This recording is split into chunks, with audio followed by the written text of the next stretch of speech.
ఆ రోజు చూసారా, నాకు కథ అర్థం అవ్వలేదు అనుకొని ఆలోచనల్లో రకాలు చెప్పాను. ఏంటి, ఉన్నతమైన ఆలోచనలు, సకారాత్మక ఆలోచనలు, నకారాత్మక ఆలోచనలు, వృధా ఆలోచనలు, కొత్త కోణంలో ఆలోచించే ఆలోచనలు.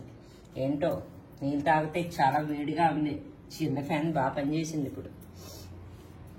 అయితే కొత్త కోణంలో ఆలోచనలు నేనేం చెప్పాను, ఇక్కడికి వచ్చాను, నేను మొక్కలకి నీళ్ళేసినంత మాత్రం నేను తోటమాల అయిపోలేదు. నేను కొన్ని కొత్త కోణంలో ఆలోచించాను.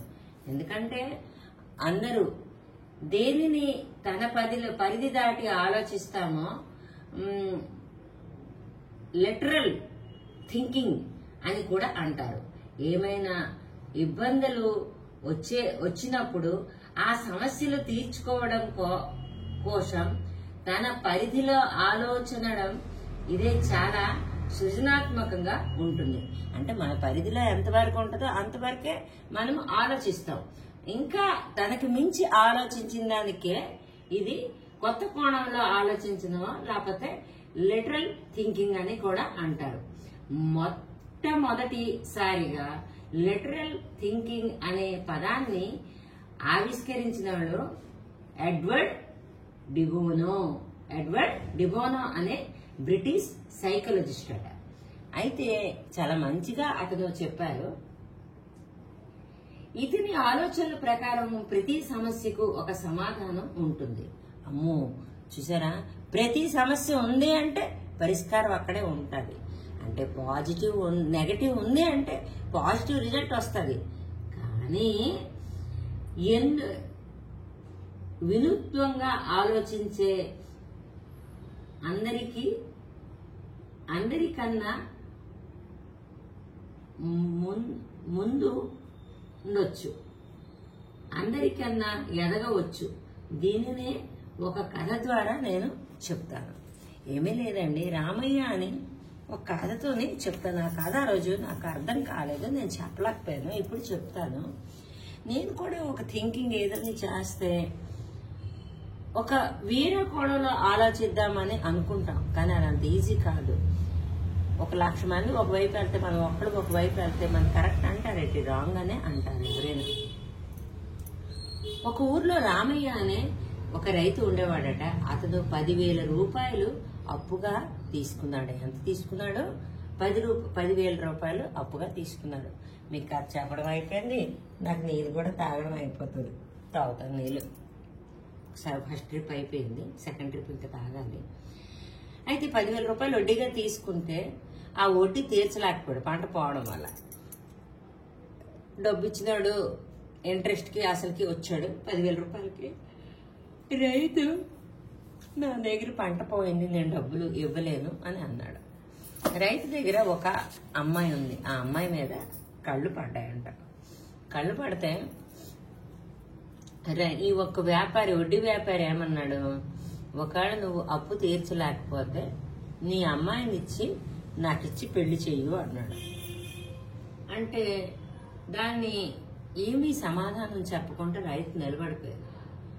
అప్పుడు ఈ ఒక్క వడ్డీ వ్యాపారి ఏం చేశాడు, ఈ ఒక్క సంచిలో నేను తెల్ల గురకరాళ్ళు నల్ల గురకరాళ్ళు 2 వేశాను, ఒకవేళ నల్ల గురకరాళ్ళు కానీ వస్తే నువ్వు నా కూతురికి ఇచ్చి పెళ్లి చేయాలి, నీ కూతురు ఆ గురకరాయ తీయాలి. మరి తెల్ల గురకరాయ కానీ వస్తే నువ్వు వడ్డీ తీర్చక్కర్లేదు, డబ్బులు ఇవ్వక్కర్లేదు, పిల్లది కూడా పెళ్లి చేసుకో పిల్లకి కూడా నాకు ఇచ్చి పెళ్లి చేయక్కర్లేదు అన్నాడట. అమ్మాయి అక్కడి నుంచి అన్ని గమనించింది. వ్యాపారి ఏం చేశాడంట, చెత్తబుద్ధి దుర్బుద్ధి మరింకేంటి, వ్యాపారి ఏం చేశాడంట, ఆ ఒక్క 2 రకాల 2 తెల్లరాయ నల్ల గులకరాయ లేదు, 2 నల్ల గులకరాయలు అందులో వేసాడు.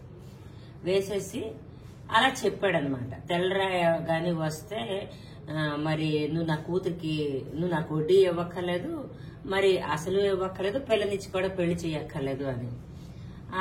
ఆ ఒక్క విషయం గమనించిన ఈ అమ్మాయి కొట్టమని చెప్పిందంట తండ్రికి.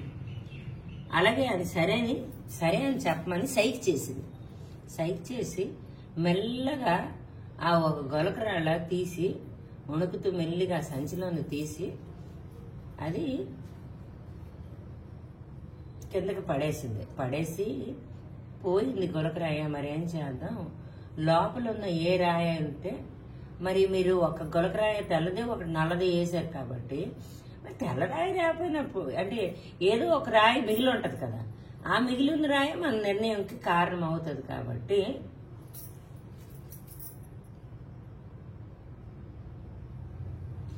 రైతు కూతురు బాగా ఆలోచించి అగో చూడండి, నలుపు గులకరాళ్ళు తీస్తే అమ్మాయినిచ్చి పెళ్లి చేయాలి అని అంటాడు. అని